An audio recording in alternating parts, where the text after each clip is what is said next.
Enquanto isso, quero que vocês abram a Bíblia em Gálatas, capítulo 5. Deixem aberta a partir do versículo 16. Gálatas 5.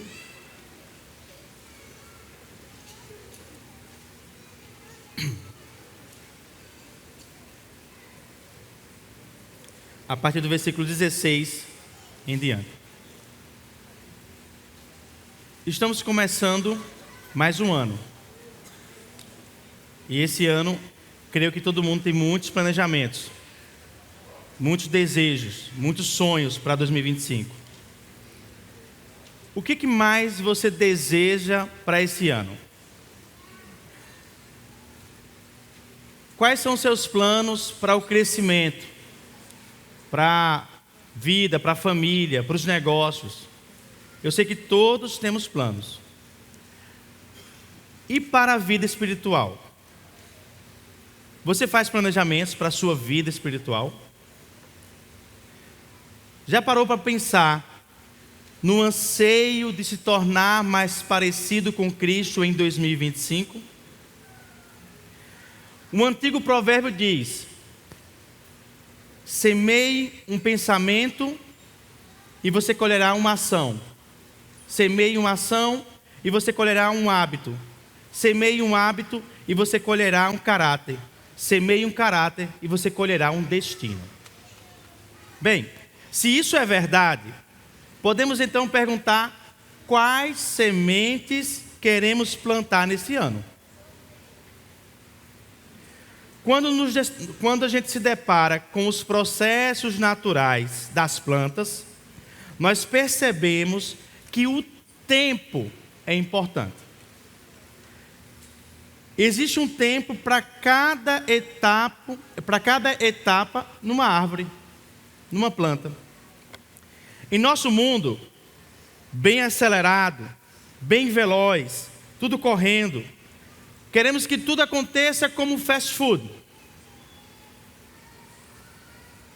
Mas na botânica, há um tempo para cada etapa. Ou seja, a frutificação é resultado de tudo que vem antes. Na caminhada cristã não é diferente.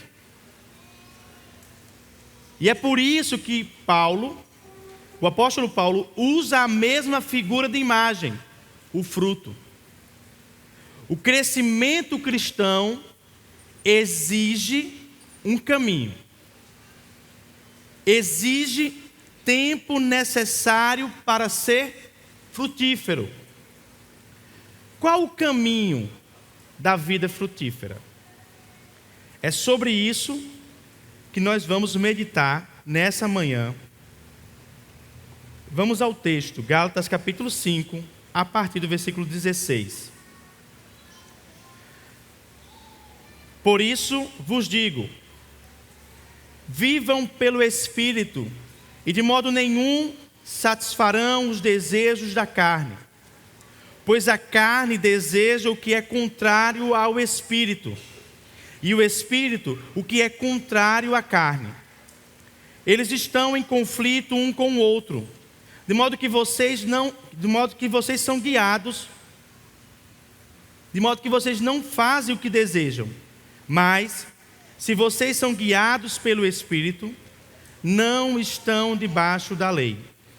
Ora, as obras da carne são manifestas: imoralidade sexual, impureza e libertinagem, idolatria e feitiçaria, ódio, discórdia, ciúmes, ira, egoísmo, dissensões, facções, inveja, embriaguez, orgias e coisas semelhantes a estas. Eu os advirto, como antes já os adverti: aqueles que praticam essas coisas não herdarão o reino de Deus. Mas o fruto do Espírito é amor, alegria, paz, paciência, amabilidade, bondade, fidelidade, mansidão e domínio próprio. Contra essas coisas não há lei. Os que pertencem a Cristo Jesus crucificarão a carne com suas paixões e os seus desejos. Se vivemos pelo Espírito, andemos também pelo Espírito. Oremos mais uma vez.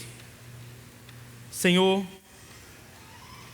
nos ajuda, meu Pai, diante da Tua palavra, a estar atento ao que o Senhor quer falar.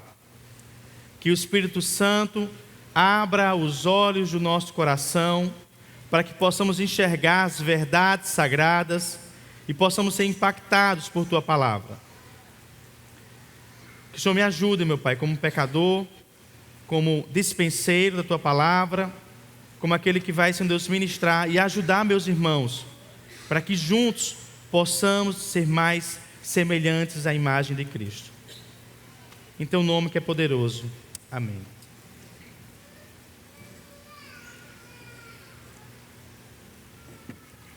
Estamos no final da carta dos Gálatas. E especificamente nesse texto, estamos no terceiro tema principal da sua carta. Antes disso, Paulo defendeu seu ministério, sua autoridade apostólica e apresentou os primeiros problemas dessa carta. Ele argumentou sobre a salvação, que é somente pela fé, não por meio de obediência à lei. Agora, no capítulo 5, Paulo vai enfatizar o que nós ganhamos por estarmos em Cristo. Ganhamos a liberdade. A liberdade é Deus toma a iniciativa enquanto nós ainda somos pecadores, enquanto nós ainda nos encontrávamos com rebeldia e pecado. Antes disso, nós não tínhamos nenhum desejo. Antes disso, nós não tínhamos desejo de abandonar nenhum pecado. Nós não tínhamos nem consciência do que era pecado. Mas, quando Cristo veio, quando Cristo nos resgata, quando Cristo nos tira do lamaçal de pecado, Ele nos dá capacidade para sentir, para fazer tudo isso. Então, Cristo nos chamou para ser libertos do pecado. Somos livres para abandonar aquilo que nos aprisionava. Quais as implicações dessa liberdade que Paulo vai defender nesse capítulo 5 para nós? Bem, é justamente sobre isso que Paulo vai tratar nos versículos que nós não lemos, nos versículos anteriores, do 1 ao 15. A nossa liberdade não é para satisfazer a carne, mas para controlar a carne. A liberdade não é para usurpar o próximo, mas para servir ao próximo. E a liberdade não é para ignorar a lei, mas para cumpri-la. E qual é o caminho para a liberdade em Cristo? É sobre isso que se encontram os versos que nós lemos. Para aqueles que estão em Cristo, para aqueles que estão crucificados em Cristo, temos um retrato prático de como é a vida do cristão que encontrou a liberdade em Cristo. É claro que ao ler esses versículos, os versículos que mais destacam para a gente são os versículos 22 e 23. Todas essas características, essas facetas de um único fruto gerado pelo Espírito Santo é o que nos traz deslumbre. A gente fica olhando e imaginando como seria isso. John Stott diz que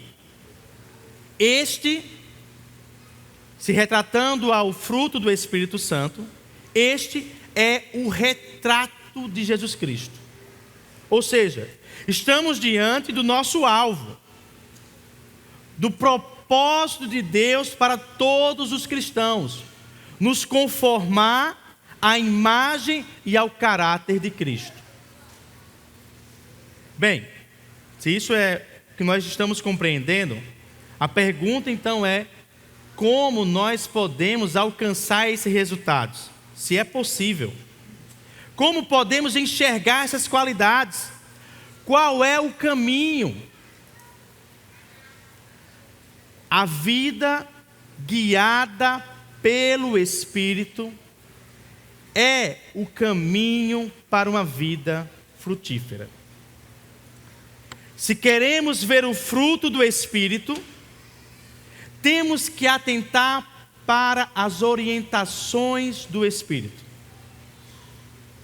Se queremos maturidade cristã, esse é o caminho. Esse é o único caminho. O caminho da santidade. Então, podemos nos perguntar: o que é uma vida guiada pelo Espírito? Quais as evidências de sermos conduzidos pelo Espírito? E antes de você compreender isso, primeiro precisamos compreender que é um caminho de luta. Acompanhe comigo os versos 16 novamente, ao 21 e o versículo 24. Percebam claramente que temos dois caminhos. Nós temos a vida pelo Espírito e nós temos a satisfação da carne, a vida pela carne. Para aqueles resgatados pelo sangue de Cristo, temos em nosso coração duas operações dentro de nosso ser. Em todo e qualquer momento, nós andamos pelo Espírito, e em outro momento, quase que rapidamente, nós satisfazemos os nossos desejos. Tanto o versículo 16, versículo 17, versículo 18 e o versículo 24 falam dessas dois caminhos, e são opostos. Paulo não nega que nós não tenhamos desejos ou dificuldades com a carne. Na verdade, ele expõe e lista tudo aquilo que o nosso coração caído pode desenvolver. Paulo fala de desejos, ele fala de conflitos no interior. Ele expõe as obras, ele lista elas, o resultado daquilo que o coração caído pode produzir, pode fazer. Estamos falando de um conflito que começa onde? No coração. Um conflito que é do interior. Um conflito onde ninguém está vendo, eu não estou vendo, mas ele existe e ele acontece agora mesmo. Paulo menciona essa guerra também em Efésios, capítulo 4, versículo 22. Ele chama lá de uma competição entre a velha natureza e o novo homem. O velho homem e o novo homem. A natureza dessa luta, essa guerra que enfrentamos, é uma batalha entre os desejos do Espírito, aquilo que o Espírito Santo começa a gerar em nós por Deus, e os desejos do coração caído que ainda habita em nós. Percebam no texto que essa luta é sobre controle, sobre condução. Quem conduz a vida? Esses desejos, essas paixões, mesmo que eu possa considerar que tem alguma boa intenção, quando feitas pelo meu coração, resulta na lista tenebrosa apresentada no versículos 19, 20 e 21. Diante disso, desse texto, podemos nos perguntar o que a carne deseja. O comentarista Timothy Keller responde: carne é aquilo em nosso interior que deseja ser nosso próprio Salvador e Senhor. Paulo diz que as obras, ou seja, o resultado do que a carne produz, são conhecidas, são evidentes, está claro. Mas os desejos, as paixões são secretos, são do nosso âmago. mesmo regenerados, mesmo começando a sentir desejo, amor e fome por Deus, nós percebemos que há algum tipo de empecilho. Nós não conseguimos, há uma dificuldade, há um peso às vezes. Nós chamamos isso de pecado. O pecado que ainda habita em nós. Mas podemos perguntar também, o que o Espírito Santo deseja? Sabemos que o Espírito Santo deseja, conforme João capítulo 14, versículo 16, que diz que Ele glorificará a Cristo. Ele veio para glorificar a Cristo em nosso coração. O Espírito Santo é o santificador. É o único que pode se opor à carne e é o único que pode subjugá-la. Ou seja, somente pelo Espírito Santo podemos nos capacitar para conseguir vencer o nosso velho homem, a nossa velha natureza, a nossa carne. O Espírito Santo, como promessa em João capítulo 14, nos conduzirá para podermos ter anseio por Cristo e Ele nos guiará para sermos conforme a imagem do nosso Mestre. Bem, é o que você tem passado? Você sente que está sempre em guerra, todos os dias? Há dias que você quer crescer em Cristo, que você quer amá-lo mais, mas há dias que você sente que está tudo ao contrário, que nem parece que você é crente. Diante disso, saiba que essa é a nossa luta até o último dia. Até o dia que partirmos ou que Cristo chegar. Essa é a nossa caminhada. Por nossa própria sabedoria, não vamos conseguir vencer a carne, por mais sábio que você seja. É uma luta de desejos, de paixões. Essa luta é vencida na primeira tentativa de você querer mostrar que está no controle, que você consegue, que você sabe suportar. Diante desse texto, eu e você precisamos avaliar aquilo que se passa em nosso coração. As fontes dos nossos desejos, as paixões que nós alimentamos e como nós enxergamos a nossa carne, nosso velho homem. Diante da lixa tenebrosa das obras da carne, o que isso nos revela nessa manhã? Ou como podemos olhar com pesar e nos deparamos mais uma vez com pecados que estão escondidos em nosso coração? Bem, precisamos redirecionar o nosso coração para uma vida de devoção e temor a Deus. É sobre isso que Paulo vai tratar com os cristãos aos Filipenses,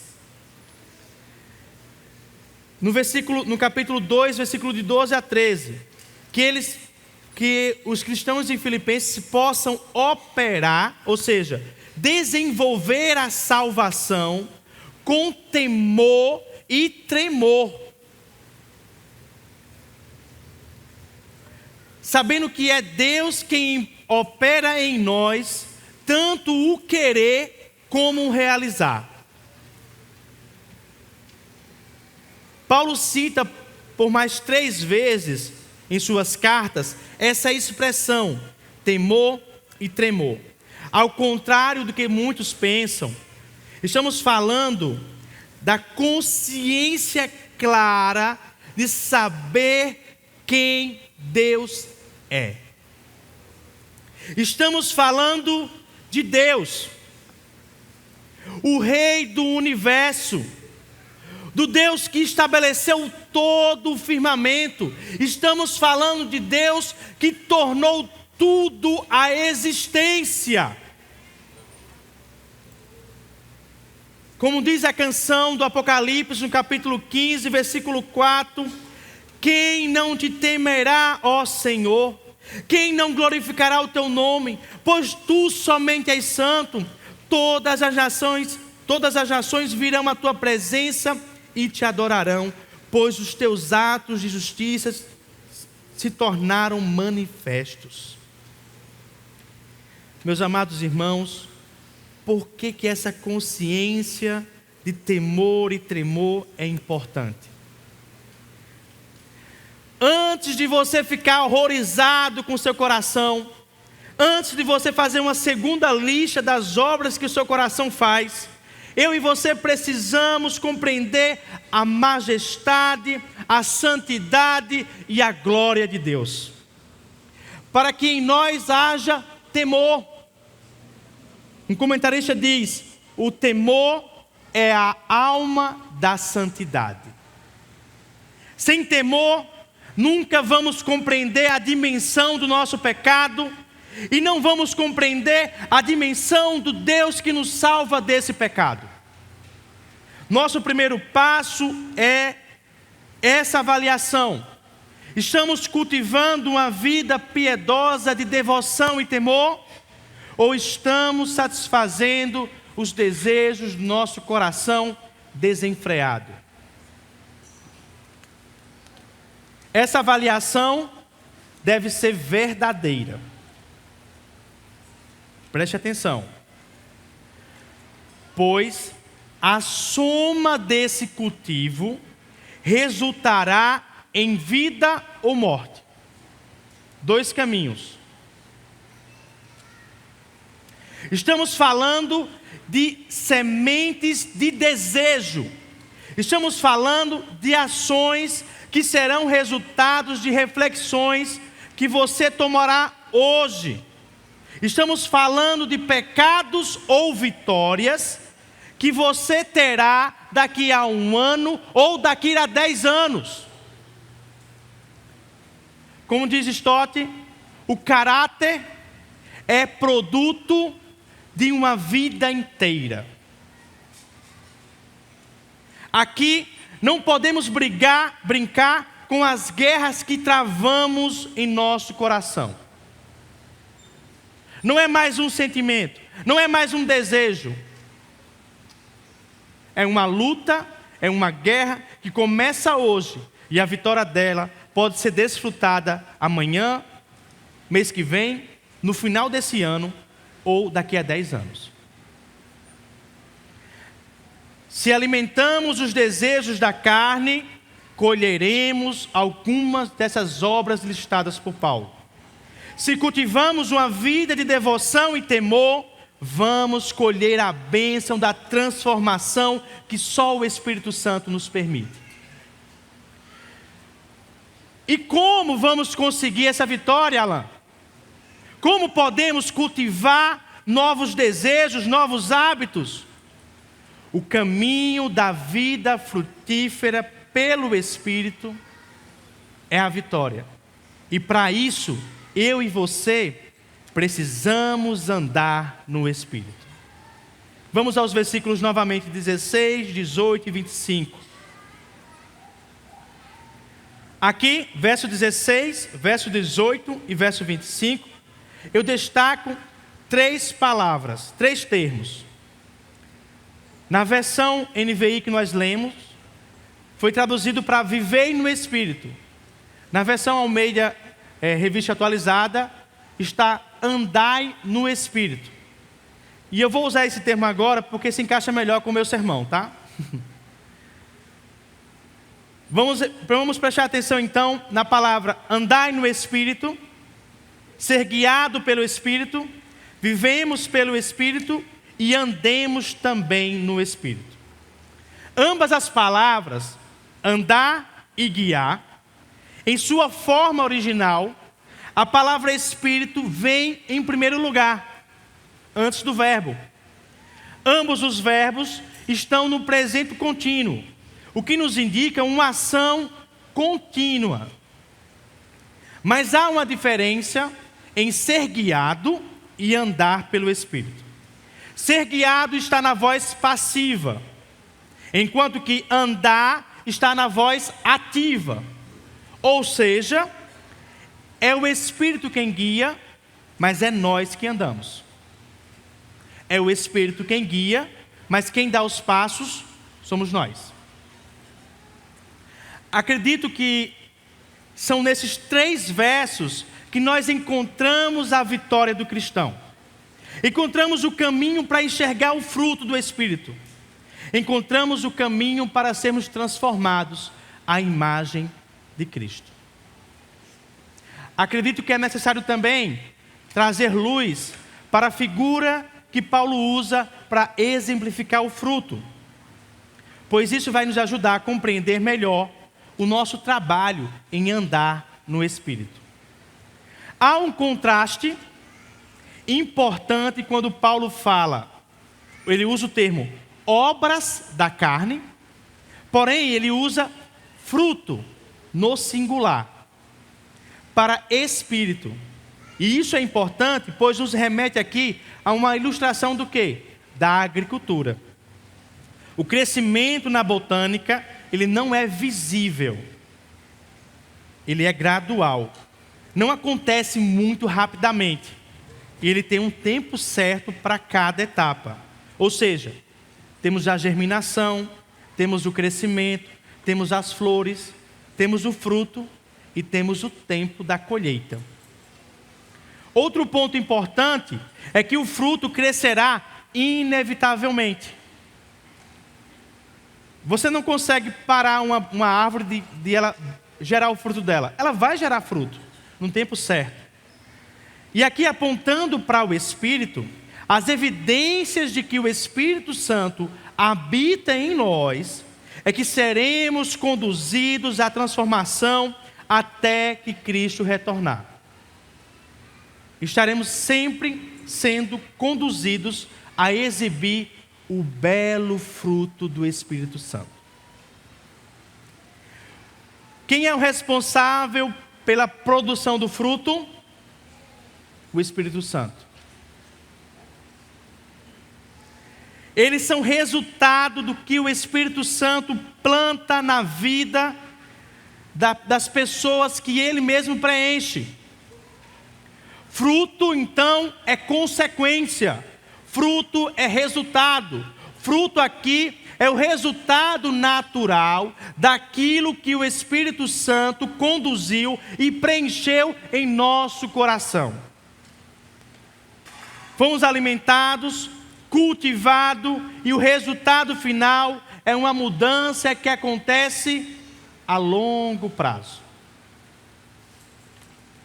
Novamente, estamos falando de etapas, de um processo longo que começa com o desejo de abraçar as sementes do Espírito. Quando abraçamos as sementes do Espírito, podemos ficar tranquilos, pois seremos transformados à imagem de Cristo. Aqui é importante destacar: dons espirituais não são frutos do Espírito. É possível ter dons, é possível pregar, é possível servir, é possível liderar e não ter o fruto desenvolvido no caráter de Cristo. É o que argumenta R.C. Sproul em sua teologia. O maior sinal do progresso de um crente nas coisas de Deus não é a manifestação espetacular de seus dons, não importando quais sejam esses dons. Alguém pode ser um pregador ou um mestre talentoso, mas apesar disso, demonstrar pouca evidência de crescimento em maturidade espiritual. Seremos avaliados no final de nossa vida, não pelo número de dons que exibimos, nem pelos talentos que Deus nos deu, e sim por quanto fruto produzimos como cristãos. O fruto do Espírito Santo não é como os dons, distribuídos em várias maneiras e para cada pessoa.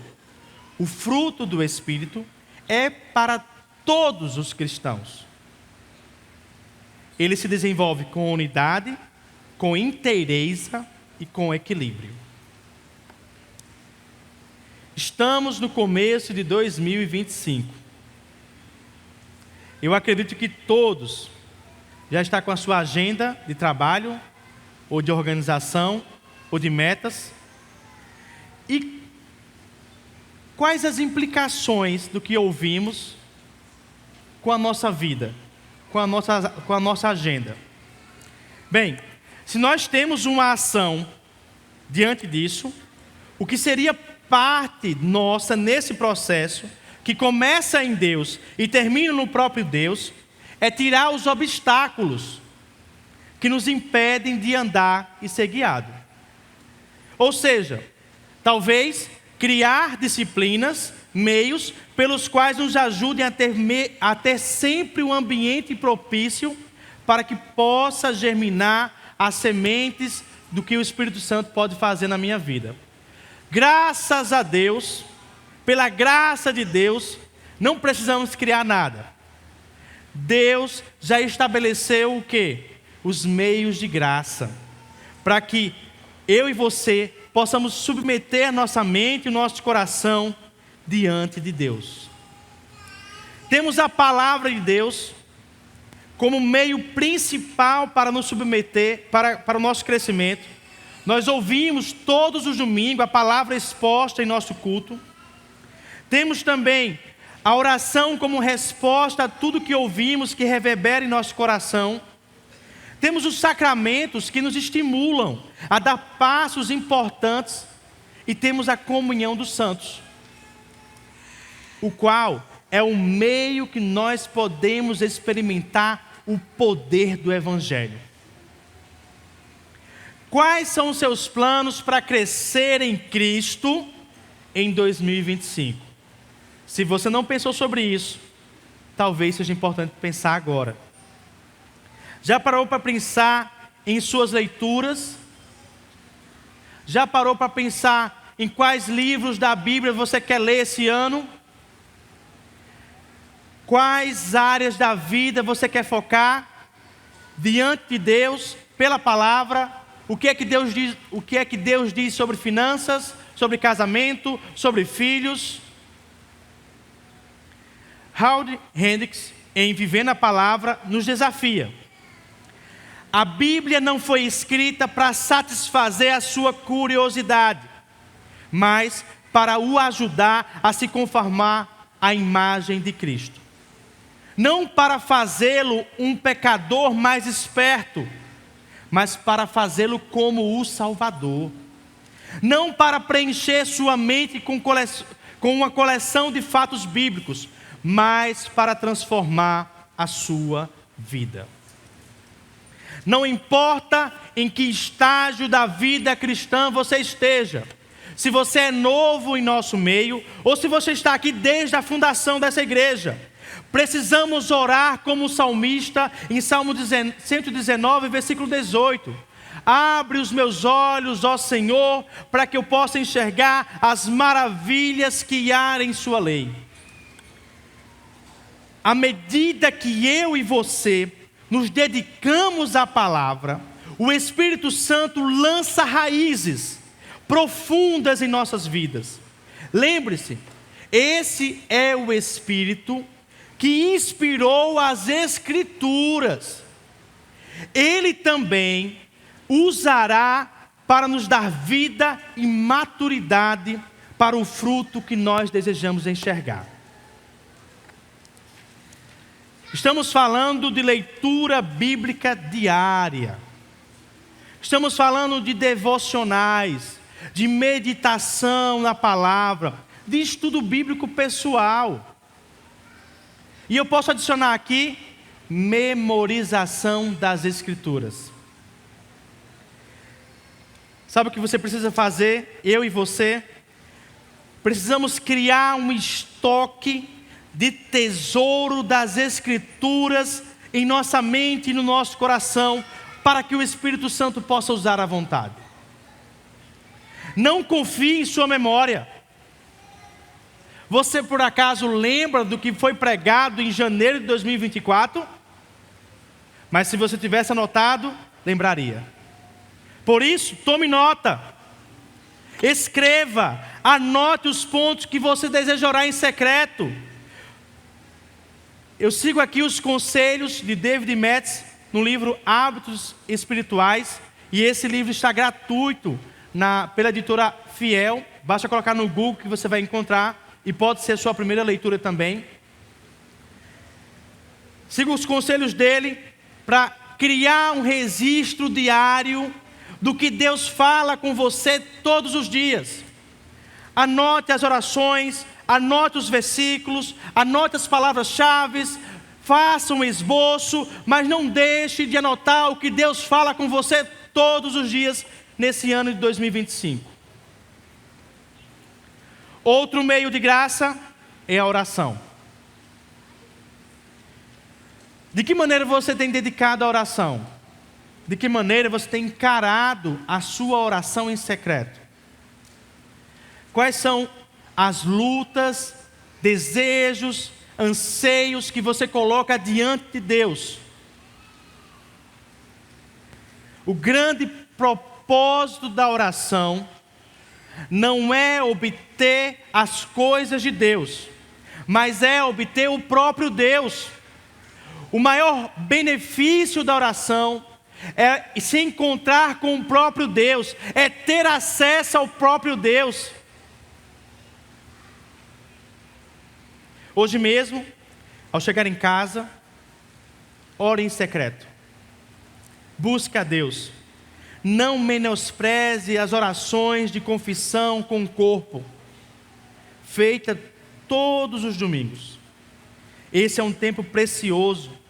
Não fique incomodado com as pessoas, com o seu celular, com o que você fará depois desse encontro. Lembre-se, estamos diante de Deus, o Deus que tornou tudo a existência. Meus amados irmãos, para termos um ano de 2025 frutífero no Espírito, precisamos encarar com seriedade essas disciplinas. Para além disso, queria destacar aqui o nosso culto público. Todos os que pertencem a Deus, temos um encontro especial aos domingos, o dia do Senhor.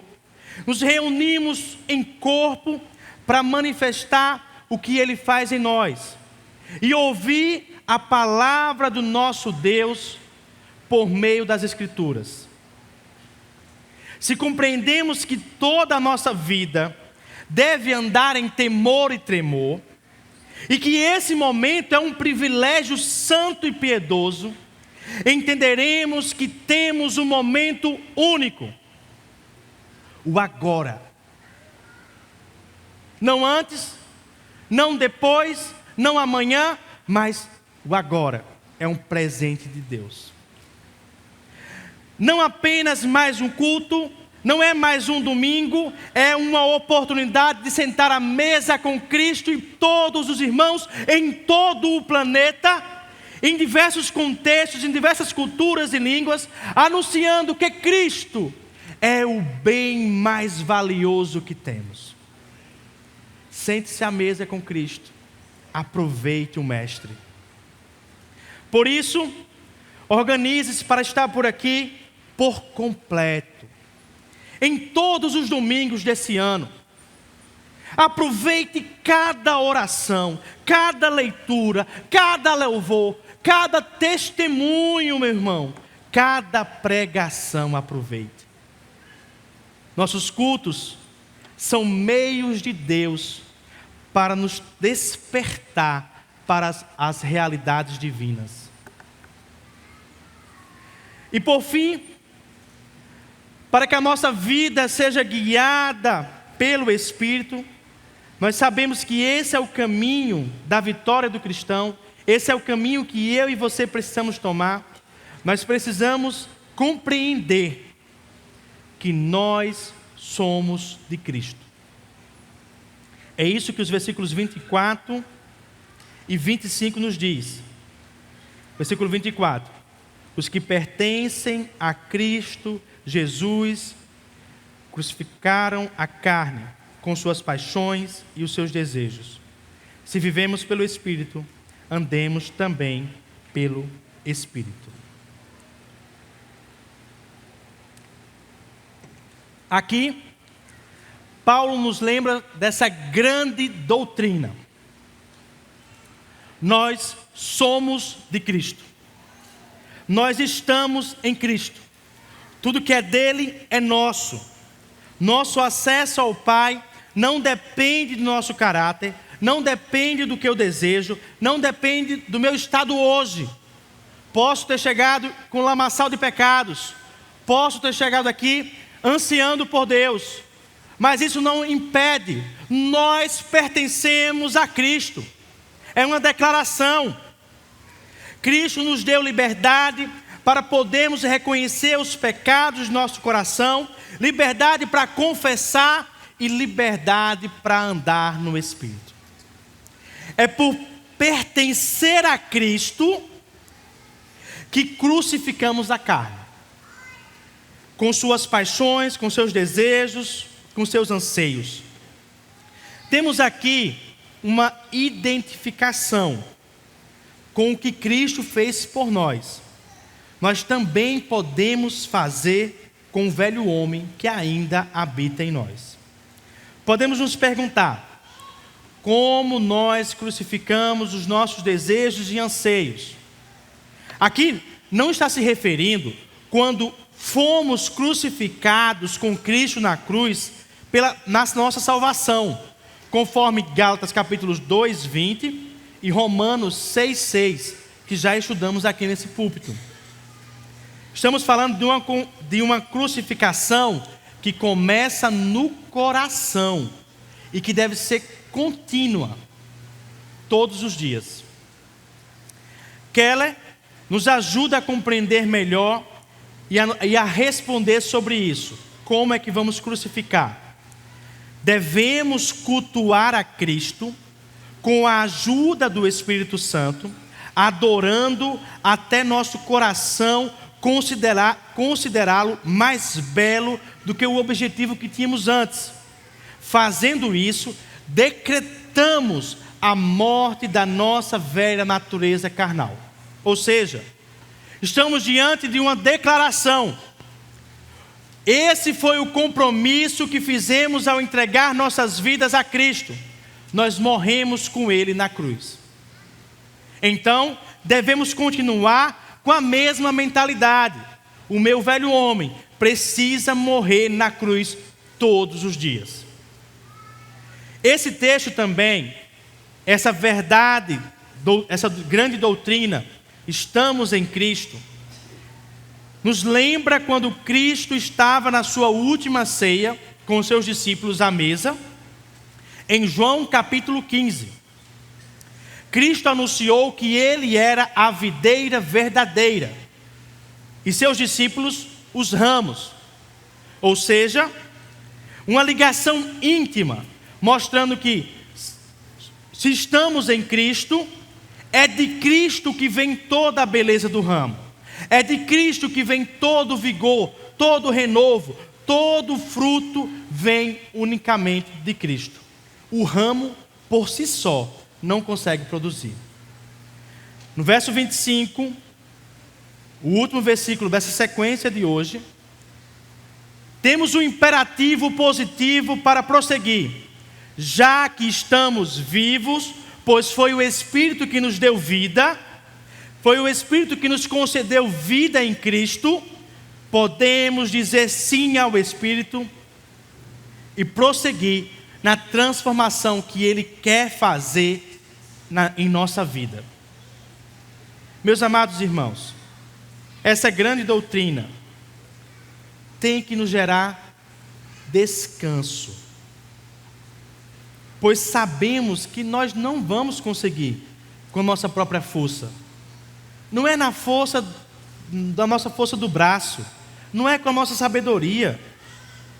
Toda e qualquer tentativa de tentar vencer a carne, de querer andar sozinho, nós iremos falhar. Mas em Cristo, nele, nós conseguimos. A nossa união mística com Cristo deve nos conduzir a compreender que na caminhada cristã dependemos de tudo do nosso Mestre. Essa grande doutrina deve nos impulsionar a buscar renovo na verdadeira fonte. Se estamos em Cristo, se pertencemos a Cristo, é nele também que encontramos renovo, força, vigor para a nossa caminhada. Cristo não é um meio para crescer. Cristo não é um caminho a mais. Cristo é o alvo da nossa jornada. Cristo é o nosso alvo em 2025. Cristo deve ser o alvo da nossa agenda. Satanás irá te atacar nesse ponto, com muita força. Ele tentará fazer com que você esqueça da grande bênção da justificação e da nossa união com Cristo. Quando Satanás o acusar, que você tenha em sua mente a palavra de Deus bem clara e viva. Diga e pregue ao seu coração: eu pertenço a Cristo, o Espírito Santo habita em mim, eu sou livre para andar no Espírito. Temos que lembrar que essa é a obra do Espírito Santo. Isso aqui não é um checklist de marcar ou uma sequência de legislação. Esse tipo de caráter, semelhante ao de Cristo, não é resultado de se sujeitar ao legalismo ou à lei, mas da sujeição a Cristo, da vivência debaixo do poder da direção do Espírito Santo. Olhe para Cristo, vá para Cristo, renove-se em Cristo. Ele é o nosso amigo, Ele é o nosso advogado, Ele é o nosso intercessor, Ele é o nosso alvo. A exibição do fruto não é decorrente de regras, mas de uma pessoa que estamos sendo transformado, na pessoa que estamos nos tornando em Cristo. Esse comportamento, essas atitudes, fluem da fonte que habita em nós, à medida que Cristo está sendo formado em nós. Diante disso, quero lembrar da graça e da gratidão. Isso não é obtido pelo favor ou por algum tipo de privilégio. Não, é pela graça. Somos salvos pela graça, vivemos pela graça, iremos para o céu pela graça. A graça que nos salvou é a graça que nos ensina todos os dias. A graça que nos salvou é a graça que irá nos acompanhar em toda a nossa vida. E essa graça devemos viver de acordo com a graça de Cristo. Diante dessa realidade, como cristão salvo, ensinado pela graça, preciso aprender a crucificar o estilo de vida pecaminoso ou pecados escondidos do coração. Quais são as coisas que eu estou fazendo que estão me fazendo ficar longe da semelhança com Cristo? Lembre-se da lista que Paulo colocou das obras. Pode ser pensamentos, palavras, lugares que você tem frequentado, vícios, o seu celular, ou até mesmo amizades que te fazem pecar e te fazem ficar longe de Cristo. Eu e você temos a alegria de sermos libertos do pecado. Nós podemos refletir por causa do Espírito Santo sobre o nosso coração. Conseguimos avaliar agora. Podemos avaliar quais pecados eu enxergo hoje, quais empecilhos eu enxergo agora. Nós podemos exercer a autodisciplina por causa do Espírito Santo. E para você que está ouvindo essa mensagem até aqui, mas nunca se aproximou de Cristo, este é o dia que Cristo te chama para o arrependimento e para que você abrace Cristo. Eu sei que seu coração está em guerra, pois você está ouvindo a voz de Cristo em meio a um lamaçal de pecados. Escute a voz de Deus, de Cristo. Escute a voz de Cristo. Ouça Cristo. Abraça Cristo. Agarre sua poderosa mão e saia com a convicção hoje de que você pertence a Cristo. Meu desejo para todos é que você saia hoje procurando ser mais parecido com Cristo. Que você entenda os passos que deve tomar e tome nota daquilo que você pode fazer. Que é tirar os empecilhos para ser transformado segundo a imagem do Mestre. Para concluir, diante de tudo isso que ouvimos, nós precisamos de humildade e de fé. Humildade para reconhecer que nós não podemos produzir o fruto. E fé para crer que Deus pode fazê-lo em nossa caminhada. Precisamos sair decididos a colocar em prática os meios de graça, pois eles vão nos auxiliar na devoção e no temor a Deus. Quando olhamos para o fruto, enxergamos Cristo. O seu amor nos constrange, nos impulsiona. Podemos amar, pois Ele nos amou primeiro. Ele é a nossa paz, a fonte da nossa alegria. Sua paciência é eterna, sua misericórdia é longânima. Sua bondade nos alcança e sua benignidade nos abraça. Sua fidelidade é imutável. Seu caráter é manso e humilde. E com domínio próprio cumpriu o seu propósito. Esvaziou-se a si mesmo, tomando a forma de servo, fazendo-se semelhante aos homens e achando na forma de homem, humilhou-se a si mesmo, tornando-se obediente até a morte e morte de cruz. Encerro aqui com uma oração de Albert Osborne, que combina o anseio de ser semelhante a Cristo com a obra do Espírito Santo. Que a beleza de Jesus seja vista em mim, toda a sua maravilhosa compaixão e pureza. Ó Espírito Divino, refina toda a minha natureza, até que a beleza de Jesus seja vista em mim. Baixe a cabeça, feche seus olhos e faça uma oração ao seu Deus.